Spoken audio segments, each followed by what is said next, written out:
welcome back to Redneck Snack Food Reviews. Look at who's wearing the cowboy hat this time. It's cold outside, it's kind of icy, and you know what? I'm wearing the Eskimo. Yeah, boy. But yeah, unexpected review from us this time around. We're gonna eat a couple Philly cheesesteaks today. Yeah. I think I'm gonna eat this one whole, well, maybe half of it.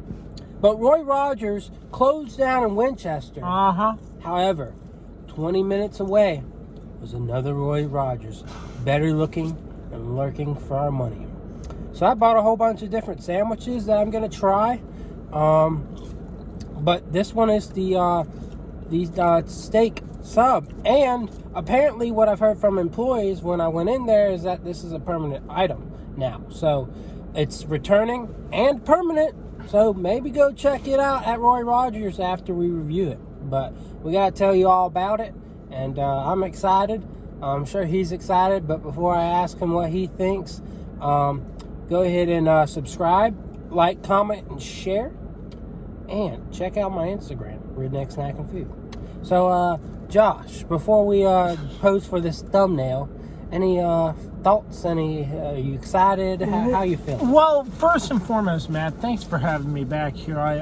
It's always a great honor and privilege to be doing this with you. And I like what you did, the yee-haw beforehand, because it was a new implement that I was not a part of, but it's fun.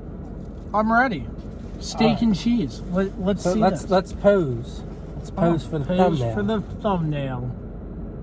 All right. Now, let's dive on in. Okay, first and foremost, I mean, appearance, that it looks wrinkly. It's like wrinkled skin. But it is soft. It's soft, yes, but I mean, just first and foremost, the appearance. That's what makes food really appealing to you, is how it is presented to you. Granted, this is Roy Rogers, so, I mean, you know, that might go into the grade, who knows, but let's see.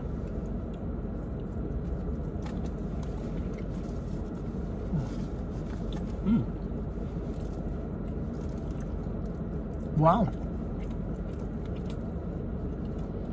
This is actually a pretty well done sandwich. Not like as in the you know how the meat's cooked. Of course, that meat's going to be well done itself. Yeah. But I mean, like, the quality, it tastes pretty good.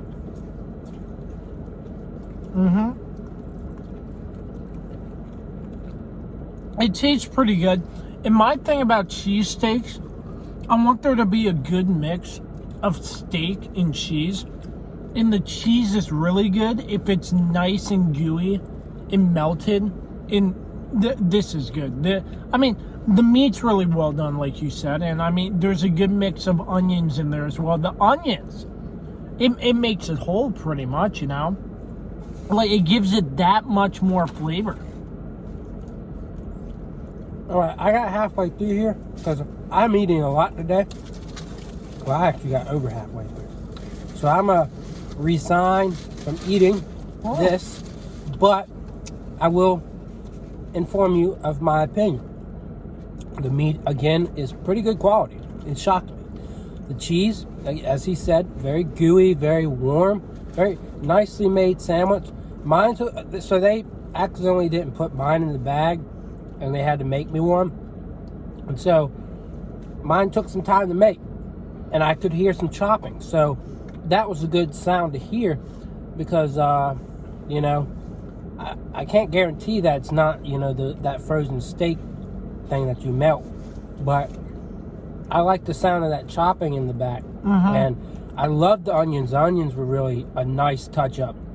So it's a very simple but very enjoyable sandwich. I wouldn't say it's the most fantastic steak sub I've had. I've had steak subs with legit thick pieces of chopped steak that I have loved, and so nothing's ever going to compare to that for me. But for fast food, this is really good.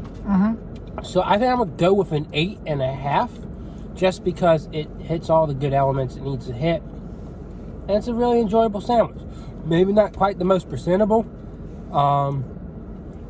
And the bun may be a little bit weird, but It's a soft bun that tastes just fine, and all the other elements really blow that bun away, and makes you not care about the bun. So I don't know. That's my final thoughts. Kirby, anything to conclude? Well, getting to the conclusion of this sub, it's really good for fast food. I'm beyond blown away by how good this steak and cheese sub is for it being fast food. Granted, I have had better steak and cheese subs. I'm not saying this is not a good steak and cheese sub, but I have had other steak and cheese subs that are better. And I mean the appearance of the bun and stuff, I'm gonna have to take points off. I'm doing a 7.5 because this is a really good sub. I love the onions, give it flavor, and then the cheese and the steak all mixed in. It makes for one good steak and cheese sub, and this is a perfect steak and cheese sub bargain wise if you're not looking to go all out. But you know, at a restaurant or anything with, you know, but this is good for fast food. Yeah, just like you said, it's definitely worth trying. Maybe a little bit pricey. Everything in Roy Rogers is kind of pricey. You can pay $5, $6, maybe even $7 for just a sandwich. The combo was about $9. It was $8.50 basically, and that's not counting tax. So, and that was like a regular fry, which is not a lot of fries. So the price is a downside, and I need to start saying like what the price is before we get into things. But for the price, I wouldn't say it's a great price, but no, that's not a trash bag. Sorry. Yeah, I'm keeping but yeah, it's just like it's good. It is good, just maybe not worth the price, but as compared to other fast food steak and cheeses I've had, definitely up there for sure. Of course, I don't remember the last time I've had a steak and cheese from a fast food joint, but this was good. Very good. Definitely worth trying, especially if you like Roy Rogers. Roy Rogers, check it out. A lot of people may not know what that is, but we do, and we gave you our opinion. So I hope you enjoyed this review, and we'll see y'all around. Yeah.